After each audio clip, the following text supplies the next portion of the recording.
यहाँ सभा में उपस्थित आज की सभा के सभापति महोदय और मंचासीन कमेटी के सदस्यों तथा उपस्थित सहयोगियों को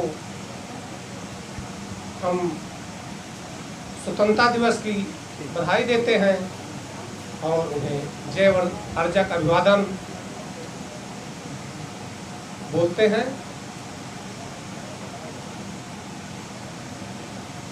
एक बात बार बार उठ रही है कि शिक्षा का मतलब क्या है।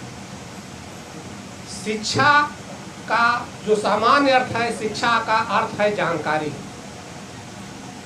जानकारी से क्या होता है, जितनी जानकारी होगी उतनी हमारी समझदारी बढ़ेगी। यानी शिक्षा का अर्थ है समझदार होना।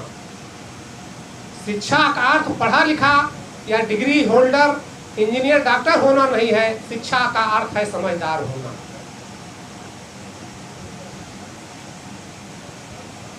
और इसके लिए जरूरत होती है सोच की। अर्जक संघ क्रांति की बात करता है, जबकि क्रांति का अर्थ दिमाग में आते ही एक प्रश्न उठता है कि मार काट करने वाला, हत्या करने वाला। लेकिन क्रांति का अर्थ है किसी व्यवस्था को बदल देने वाला, जो सामाजिक सोच है उसको बदल देने वाला। अर्जक संघ जो क्रांति चाहता है या जो क्रांति ला रहा है, उस पर हम थोड़ा प्रकाश डालेंगे। एक बहुत ही पुरानी कहावत है, अकल बड़ी की भैंस। तो सभी लोग एक स्वर में बोल देते हैं कि नहीं, अकल बड़ी है, भैंस थोड़ा बड़ी है। क्योंकि अकल के बल से ही आदमी उस पर शासन करता है। भैंस पर, भैंस के ऊपर बैठ के जिधर घुमाता है उधर चली जाती है। जो दूध उसके बच्चों के लिए है, उसके दूध को छीन करके वो बेचकर अपना रोजगार चलाता है। तो यहाँ सामान्य तौर पर अगर साधारण बुद्धि से सोचा जाए तो अकल बड़ी होती है, और अकलमंद यानी विद्वान, ज्ञानी जो लंबी लंबी फेंक ले वो भी उसी में शामिल है। झूठ बकवास कर ले उसको ही लोग, हमारा समाज ज्ञानी मानता है। विज्ञानी को ज्ञानी नहीं मानता है। तो अर्जक संघ ने इस सोच को कैसे बदला। अर्जक संघ के शुरुआत की ही लाइन के 4 पैरा हैं। पहली लाइन है कि कल्पना हम चाहे जितनी कर लें, लेकिन किसी भी चीज का निर्माण नहीं कर सकते हैं जब तक कि हम उसमें हाथ ना लगाएं। हाथ से ही सब कुछ निर्मित है। और ज्ञान क्या है, यहाँ पर सहायता का काम करता है। एक सहायक, अगर हमको किसी चीज की जानकारी है तो हम उस काम को जल्दी कर ले जाएंगे, कम मेहनत में कर ले जाएंगे। तो अर्जक संघ ने पुरानी सोच को बदल दिया कि ज्ञानी समाज में सम्मानित हैं। अर्जक संघ ने कहा ये सम्मानित नहीं है, क्योंकि ये हराम की खाते हैं, कुछ करते नहीं है। सम्मानित वो है जो समाज को कुछ देता है, कुछ बनाता है, जिससे समाज में सुख समृद्धि आती है। अगर हम औरतें एक बेना भी बना लेती हैं तो उससे भी सुखी और संपन्नता आती है। अगर उसका रोजगार किया जाए तो उससे धन आएगा। और गर्मी में अगर हम उसे हवा का काम लेंगे तो हमें सुख महसूस होगा। सुख का अर्थ होता है खुशी, हैप्पीनेस। सुख का मतलब ये नहीं कि खूब धन भरा हो, जिसके पास धन रहता है वो भी दुखी रहता है। सुख का मतलब है खुशी होना, आंतरिक खुशी, मन से खुशी होना। तो जैसा कि पटेल जी ने बहुत कम समय दिया है, और इसलिए हम इस नई कार्यकारिणी को बधाई देते हैं और 2 प्रेरणादायक बातें बताते हैं। एक तो चंद्रभान जी से ही है कि अध्यक्ष पद संभालने के बाद जो अध्यक्ष की जिम्मेदारी होती है किसी भी संगठन का प्रचार प्रसार करना। अगर वो प्रचार प्रसार नहीं कर पाता है तो वो संघ का पदाधिकारी नहीं होना चाहिए। राज्याध्यक्ष के रूप में शेरपुर में आपकी सभा कोई लगी थी, वहां से फोन किया कि वकील साहब हम आपसे मिलना चाहते हैं। हमने कहा आइए, तो मिलने के हम घर पे हैं, और चाहे जब आइए, मिलने के लिए इसमें पूछने की क्या जरूरत है, घर आपका है, आप एनी टाइम आ जाइए।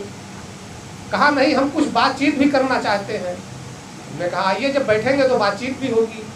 और शेरपुर हमारी ख्याल से हमारे यहाँ से लगभग 20 किलोमीटर होगा, बेचारे वहाँ से केवल मुश्किल से आधे घंटे बात हुई होगी, उतनी दूरी से चलकर आए। 2 लोग आप भी थे और शायद खैराम जी भी थे। और आते ही एक प्रश्न किया कि अर्जक संघ से आपको परेशानी क्या है। हमने कहा कोई परेशानी नहीं है। तो आपका प्रश्न था कि फिर आपने अर्जक संघ में ना रह करके अर्जक ट्रस्ट क्यों बनाया। हमने कहा इसमें मठाधीशगिरी हो गई है और वही विचारधारा यहाँ ब्राह्मणवाद की घूस ठूस दी गई है कि जो पुराने हैं वो श्रेष्ठ है, नीचे वाले उनके पैर छुए। और मैं इसे बर्दाश्त नहीं कर पाता था, ना उसमें मैं शामिल हो पाता। जो बदलाव की बात थी, कुछ बातों को मैं राष्ट्रीय कार्यकारिणी में ले गया, दिल्ली में जंतर मंतर पर गया, तो सबने कहा नहीं नहीं ये सब नहीं चलेगा, और जो जैसा चल रहा वैसे चलेगा। तो हम वहाँ से 9 या 10 की बात है आए और दिमाग लगाने लगे कि इस खेल का कोई कैसे अंत किया जाए। तो हमने ट्रस्ट बना लिया और अब आपसे चाहे समझे कि हम अर्जक की बुराई करते हैं या अर्जक की सच्चाई बाहर लाते हैं। तो जो एक अध्यक्ष की भावना थी, उस भावना से आप मेरे पास आए और मैं चाहता हूं कि जितने पदाधिकारी हैं ये भावना होनी चाहिए और कोई सुने या ना सुने, बात माने ना माने, महीने में एक नया व्यक्ति अर्जक संघ से जरूर जुड़िए। हमारे पुराने लोग थे, उन्होंने जबरदस्ती कहीं शादी होती थी, पहुँचते थे भैया आप तो रात भर शादी कराएंगे पंडित जी से, थोड़ा देर हमारी भी देख लीजिए और थोड़ा फूल माला पहना करके हम स्वागत कर देना चाहते हैं। उसके बाद प्रतिज्ञापन करा देते थे उसी बहाने। और चूंकि हमारा प्रचार तंत्र कमज़ोर है, हम कोई पिक्चर निर्माण करने की स्थिति में नहीं है, जबकि इस समय तो 15-20 लाख में पिक्चर बन जाएगी। नदिया के पार जैसी पिक्चर बनाने के लिए 15-20 लाख से ज़्यादा की जरूरत नहीं है। तो इसलिए प्रचार तंत्र फेल हो गया और हमारी शादी को पाखंड के रूप में ब्राह्मणों ने जयमाला बरमाला कह करके समाज में परोस दिया। और आज कोई भी लड़का लड़की ऐसा नहीं है कि जिससे कहा जाए कि जयमाला बरमाला की शादी नहीं होगी तो वो विरोध न करे। तो इस अपनी बात को हम पहुंचाने में जनता के सामने असफल रहे और अपने शब्दों का उपयोग नहीं किए। अर्जक की बहुत से ऐसे शब्द हैं जो ब्राह्मणवादी हैं और वो अर्जक सभाओं में बोले जाते हैं। तो अब समय कम है, इस पर आप लोग विचार कीजिए। जय अर्जक।